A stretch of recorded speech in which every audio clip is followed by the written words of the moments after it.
Quality factor क्या होता है? क्वालिटी फैक्टर हमारे पास देखो, हमने देखा था रेजोनेंस के टाइम पे हमारे पास इस तरीके से कुछ करंट और ओमेगा के बीच में ग्राफ आया था। कोई भी एक एलसीआर सर्किट है, तो एलसीआर सर्किट में हमारे पास ओमेगा ऑफ रेजोनेंस की वैल्यू क्या होती है? ओमेगा रेजोनेंस की वैल्यू होती है 1/√ऑफ एल सी।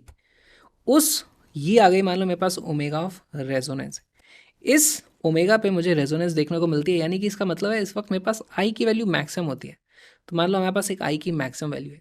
बाकी आई का ग्राफ कुछ इस तरीके का होता है हमारे पास, ये, ठीक है। ये वैल्यू आ जाती है हमारे पास आई मैक्स, इसको मैं लिख दूंगा आई मैक्स। अच्छा, जब मैक्सिमम आई की वैल्यू है तो हमारे पास देखो पावर एवरेज की वैल्यू क्या होती है?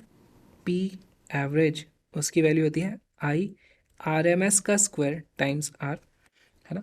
अब देखो, मैं अगर ओमेगा की वैल्यू बढ़ाता हूँ तो भी करंट की वैल्यू कम होती है, मैं अगर इसकी वैल्यू कम करता हूँ तो भी करंट की वैल्यू कम होती है। तो हमारे पास करंट की वैल्यू कम हो जाएगी, और करंट की वैल्यू कम होगी तो ऐसे केस में हम क्या देखते हैं कि हमारे पास पावर जो कंजम्पशन हो रहा है वो कम हो रहा है। तो अब देखो, इस वक्त मैं बोल सकता हूँ यहाँ पे मेरे पास पावर भी मैक्सिमम जा रही थी, पी मैक्स था, है ना, इस पर्टिकुलर पॉइंट पे।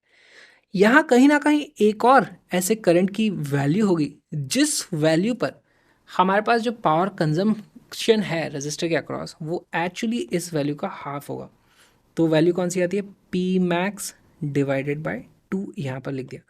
उसके करस्पॉन्डिंग करंट की कुछ भी वैल्यू होगी, मुझे नहीं पता वो क्या है, लेकिन ये इस तरीके से हम देख सकते हैं। अच्छा, वो वैल्यू जो एक्चुअली होती है, यहाँ पे देखो, अगर मुझे इसकी वैल्यू हाफ करनी है तो वो value I R M S जो यहाँ पर था उसका 1/√2 टाइम्स होना चाहिए, हाँ।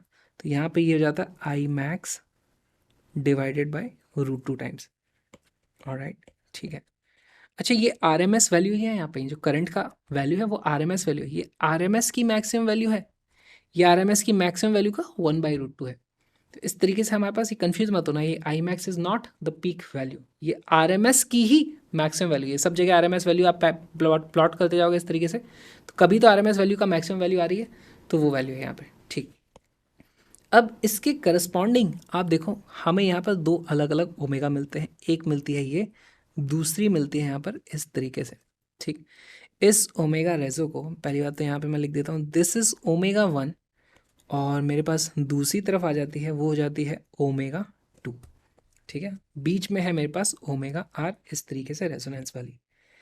अब हमारे पास omega is less than equal to, मैं लिख सकता हूँ omega 2 more than equal to omega 1, ठीक।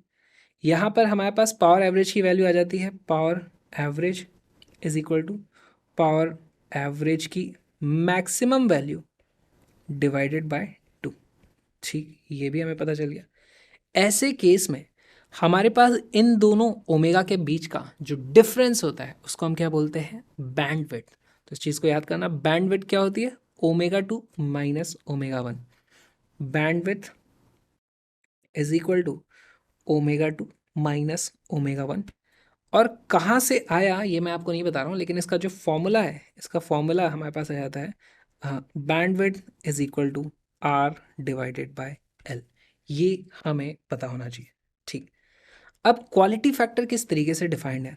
क्वालिटी फैक्टर, क्वालिटी फैक्टर की वैल्यू आती है omega of reso divided by bandwidth, ठीक।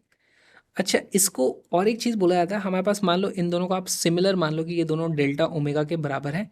यहाँ से ये प्लस डेल्टा ओमेगा हुआ और एक तरफ माइनस डेल्टा ओमेगा हुआ, है ना।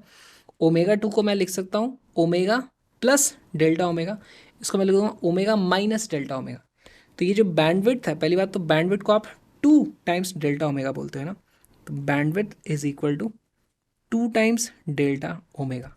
ये बस, ज़रूरी नहीं है ये दोनों वैल्यू सेम हो, इसको इस तरीके से लिखा जाएगा, है ना, ठीक।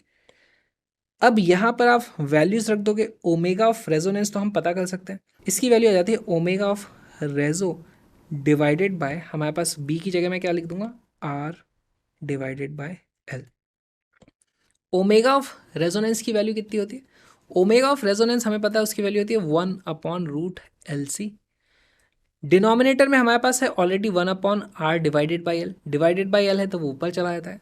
अब यहाँ पर √L से ये √L आप इस तरीके से काट दो तो हमारे पास क्वालिटी फैक्टर का एक और फार्मूला आ जाता है, वो आ जाता है 1/r under root of L divided by C।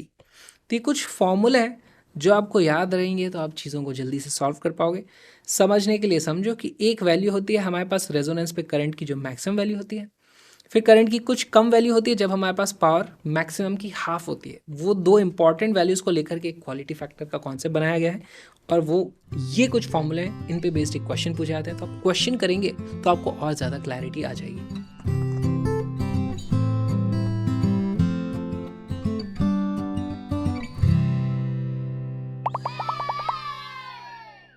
In a series LCR resonant circuit, the quality factor is measured as 100। तो हमारे पास क्वालिटी फैक्टर की वैल्यू 100 आ गई। तो देखो क्वालिटी फैक्टर की वैल्यू आ गई है 100। क्वालिटी फैक्टर क्या होता है, फिर से मैं बता देता हूँ। क्वालिटी फैक्टर होता है omega of resonance divided by हमारे पास जो भी बैंडविड्थ होती है। बैंडविड्थ को हम क्या लिख सकते हैं, omega of reso divided by bandwidth होती है हमारे पास वो ओमेगा 2 माइनस ओमेगा 1। अच्छा, बैंडविड्थ का एक और फॉर्मूला होता है हमारे पास, तो omega of reso divided by bandwidth को हम क्या लिखते हैं, R बाय L। तो हमारे पास इतने सारे फॉर्मूले, आप देखते हैं किस तरीके का सवाल है, उस पर बेस आप क्वेश्चन को सॉल्व करना। फिर if the inductance is increase by 2 folds and resistance is decrease by 2 folds then the quality factor after this change will be. बहुत ही सिंपल सा सवाल है। एक फॉर्मूला और मैंने यहाँ पे नहीं लिखा क्वालिटी फैक्टर का, वो वाला फॉर्मूला यहाँ पे लगेगा। वीडियो को पॉज करो, क्वेश्चन को सॉल्व करो।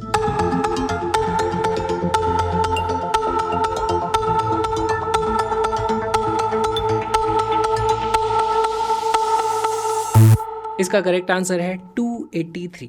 देखो कैसे आया, देखो हमारे पास क्वालिटी फैक्टर का एक और फॉर्मूला होता है, वो फॉर्मूला होता है 1/r under root of L divided by C। अब हमने क्या किया है, हमने इंडक्टेंस को 2 फोल्ड कर दिया है, L को 2L कर दिया है, रेजिस्टेंस को डिक्रीज कर दिया है बाई 2 से, तो रेजिस्टेंस को R/2 कर दिया है। तो एक्चुअली हमारे पास जो Q डैश की वैल्यू आ जाती है वो आ जाती है 1/r/2 multiplied by under root of 2L/C। इसकी वैल्यू आ जाती है 2/√2 इंटू हमारा पुराना वाला Q। इस तरीके से जब पुराने वाले Q की वैल्यू कितनी थी, वो 100 थी, तो इसकी वैल्यू मैं लिख सकता हूँ 2 इंटू 1.414 हमारे पास होता है, तो वो होता है 1.414 हो जाएगा 2.828 मल्टीप्लाइड बाय 100। इसको आप मल्टीप्लाई करोगे तो ये वाली वैल्यू आ जाएगी 282.8, जिसको अप्रॉक्सीमेटली 283 हम लिख सकते हैं और 283 हमारा करेक्ट आंसर बन जाता है। बहुत ही सिंपल फॉर्मूला बेस्ड सवाल। क्वालिटी फैक्टर में ऐसे ही फॉर्मूला बेस्ड सारे सवाल आने वाले हैं।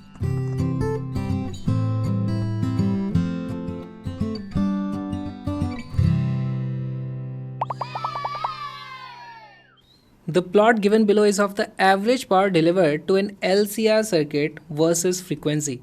Quality factor of the circuit is straightforward concept based सवाल आ गया। इस बार आपको कॉन्सेप्ट पता होना चाहिए क्वालिटी फैक्टर का क्या होता है। देखो क्वालिटी फैक्टर होता है omega of reso divided by omega 2 minus omega 1। Omega of reso तो हमें पता चल रहा है, देखो यहाँ पे रेजोनेंस की फ्रीक्वेंसी कुछ है।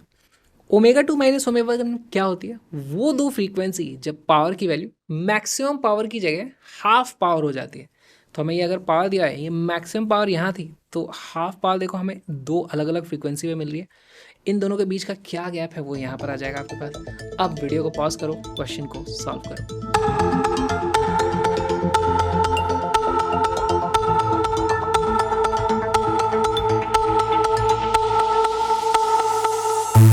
इसका करेक्ट आंसर है बी। कैसे है, सॉल्व करते हैं। देखो हमारे पास रेजोनेंट फ्रीक्वेंसी मुझे यहाँ पे क्लियरली दिख रही है, वो है 5 × 10⁻³ हर्ट्स, है ना। तो इसको मैं लिख देता हूँ 5 किलो हर्ट्स ही लिखता हूँ अभी। तो डिनोमिनेटर में हमारे पास ओमेगा 2 माइनस ओमेगा 1। ओमेगा 2 कौन सी है, ये वाली। ओमेगा 1 ये, मतलब दो फ्रीक्वेंसी आ गई। अब इन दोनों के बीच का गैप कैसे पता करूँ मैं, तो देखो ये है 1 2 3 4, 4 एंड हाफ यहाँ पर है, तो इसको आप 5 मान लो। 5 इंटू एक डिवीजन में हमारे पास हाफ किलो हर्ट्स है ना, तो ये हो जाता है 5 इंटू हाफ किलो हर्ट्स। तो यहाँ से हमारे पास सीधे सीधे इसकी वैल्यू आ जाती है 2, बी बन जाता है हमारा करेक्ट आंसर। इतना सिंपल ये सवाल था, कॉन्सेप्ट पता होना चाहिए। ये जो छोटा-सा वीडियो आपने देखा वो एक्चुअली एक छोटा-सा पार्ट है एक छोटे से क्रैश कोर्स का जिसमें हमने सारे के सारे फिज़िक्स के कॉन्सेप्ट्स, बहुत सारे कॉन्सेप्चुअल क्वेश्चंस और इम्पोर्टेंट प्रीवियस ईयर्स क्वेश्चंस को इंक्लूड करके एक बहुत ही प्यारा सा क्रैश कोर्स बनाया है। उसके बाद आपको कोई और क्रैश कोर्स को देखने की ज़रूरत नहीं पड़ेगी। तो उसका लिंक डिस्क्रिप्शन में है, साथ में आप कलरफुल नोट्स की हार्ड कॉपी, प्रिंटेड नोट्स भी खरीद सकते हो, वो भी डिस्क्रिप्शन में है। लेकिन सबसे ज़्यादा इंपॉर्टेंट है आपकी तैयारी और उसके बाद थोड़ा टाइम मिले तो मेरे व्लॉग्स को भी देख लेना। मेरे व्लॉगिंग चैनल का लिंक भी डिस्क्रिप्शन में है। मैं जा रहा हूँ ऑल इंडिया रोड ट्रिप पे, तो उनको भी देखना प्लीज़ ज़रूर देख लेना टाइम मिले तो। हम मिलेंगे अगले वीडियो में या फिर फुल क्रैश कोर्स में आ जाओ या फिर व्लॉगिंग चैनल पे आ जाओ, मिलते रहेंगे।